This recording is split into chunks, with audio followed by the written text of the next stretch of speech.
Le président de la Haute Autorité de la Transition, Anjnirine Raduel, a tenu une réunion de travail avec une dizaine d'industriels nationaux ce jour au Palais d'État d'Amboutsrouj. Le principal ordre du jour de cette réunion a trait à la mise en œuvre du Tsenamour Amtinzun Malagas. D'une part, la présidence de la Haute Autorité de la Transition et le gouvernement vont mettre en place des points de vente de produits de première nécessité à très bas prix pour permettre aux populations réellement nécessiteuses de s'approvisionner. De l'autre côté, les industriels nationaux vont approvisionner la centrale d'achat installée à cet effet à des prix très compétitifs. Certes, le pays ne connaît pas encore de pénurie de PPN, malgré la hausse du prix de certains produits enregistrés au niveau du marché depuis quelque temps. Néanmoins, l'autorité transitoire a décidé de prendre les devants. Dans un premier temps, 15 produits de première nécessité vont être mis sur les étals de ces points de vente.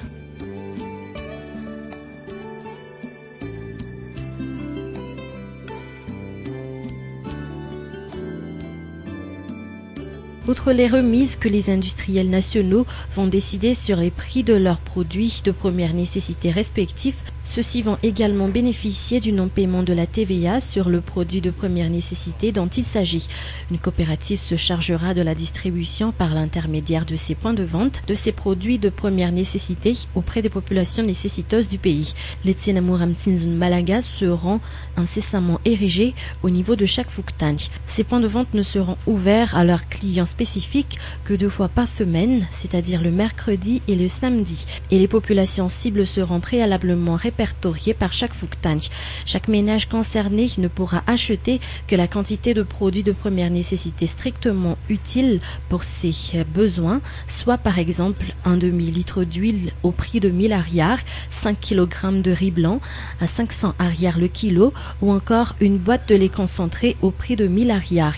Cette opération, dans un premier temps, va toucher la ville d'Antananarive, notamment les quartiers défavorisés, classés pilotes, mais elle va également toucher les autres régions du pays, notamment les villages démunis.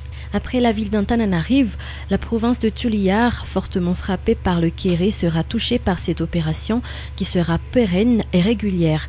Les Tsenamour Amtinzun Malagas sont nés du principe de partenariat entre la présidence de la Haute Autorité de la Transition, le gouvernement ainsi que le secteur privé national, notamment le syndicat des industries de Madagascar. Ce partenariat sera bénéfique tant pour l'État, qui va pouvoir offrir aux populations démunies des produits de première nécessité à très bas prix et matérialiser sa volonté de travailler avec les industriels nationaux, que par ces derniers qui vont ainsi pouvoir produire davantage et par voie de conséquence réaliser davantage de ventes.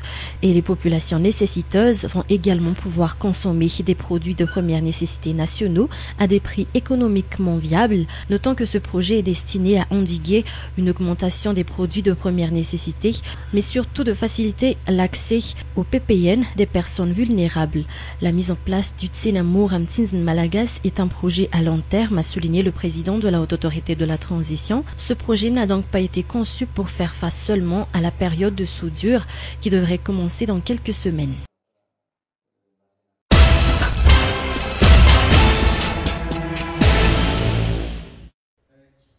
Madagascar peut être pris comme modèle en Afrique en matière de décentralisation de la gestion foncière, a fait remarquer André Teissier, un ressortissant français qui a emprunté ses compétences au chevet du ministère de l'Aménagement du Territoire et de la décentralisation durant 6 ans. D'après les explications de ce technicien, plusieurs pays d'Afrique, comme le Burundi ou le Burkina Faso, puisent ces expériences dans la Grande Île avant de mettre à leur profit la décentralisation de la gestion foncière. Rappelons que durant son séjour à Madagascar, André Teissier a contribué à la réalisation de la nouvelle politique malgache sur la réforme foncière. Hier, cet ancien conseiller auprès du secrétariat général du ministère de l'Aménagement du Territoire et de la décentralisation a fait un exposé sur la situation foncière à Madagascar, exposé lors duquel il a mis en exergue les grands pas effectués sur ce thème. Toutefois, la Grande Île doit encore fournir beaucoup d'efforts, a-t-il continué. La rencontre d'hier fut également une occasion pour André Teissier de faire ses adieux à ses anciens collaborateurs. Sa mission à Madagascar touche à sa fin.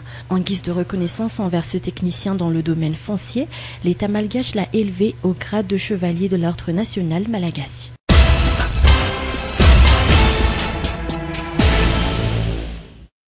En un demi-siècle d'existence, la bibliothèque universitaire d'Ankatch a enregistré près de 177 000 documents accessibles à tous les étudiants souhaitant renforcer leurs acquis et parfaire leurs études, selon les responsables de ce grand édifice qui célèbre déjà ses 50 ans aujourd'hui.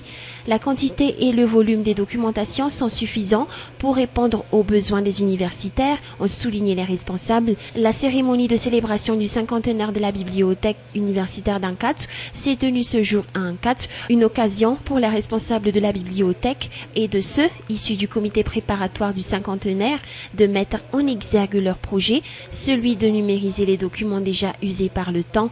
Aujourd'hui, donc, c'est la journée que nous avons consacrée à la célébration du cinquantenaire de la bibliothèque universitaire. Et dans le cadre de ces journées, donc, nous allons également organiser 3 journées de portes ouvertes durant lesquelles nous aurons l'occasion de présenter toutes nos réalisations depuis ces 50 ans, ainsi que les réalisations futures que nous pensons donc réaliser avec nos partenaires étrangers ou partenaires nationaux, publics ou privés. Rappelons que la bibliothèque universitaire travaille en étroite collaboration avec différents donateurs tels les Nations Unies, la librairie CMPL, la coopération française et bien d'autres. Les livres de thèse et de soutenance des élèves viennent également rajouter la liste et la quantité de documentation. 29 employés les plus méritants ont également reçu des distinctions honorifiques ce jour, toujours dans le cadre de la célébration.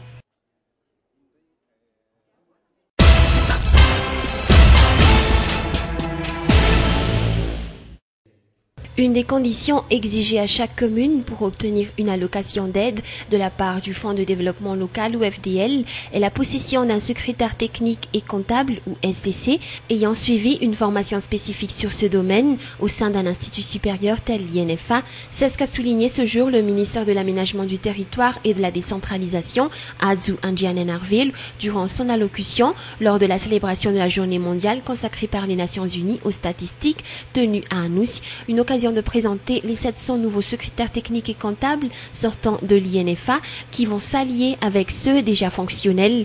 Il a rappelé l'importance de cette structure au sein du rouage de la machine communale, surtout en cette période de préparation électorale.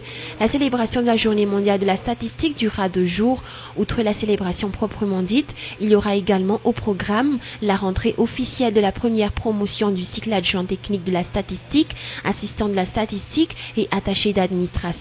Plusieurs membres du gouvernement ont honoré de leur présence à la cérémonie de célébration, entre autres le ministère de l'Aménagement du Territoire et de la Décentralisation, le ministère de la Fonction publique et des lois sociales, le ministère de l'Économie et de l'Industrie, ainsi que le secrétaire d'État chargé de l'enseignement technique et de la formation professionnelle. Rappelant que c'était également une occasion de célébrer et de marquer les 60 années d'existence de l'INSTAT.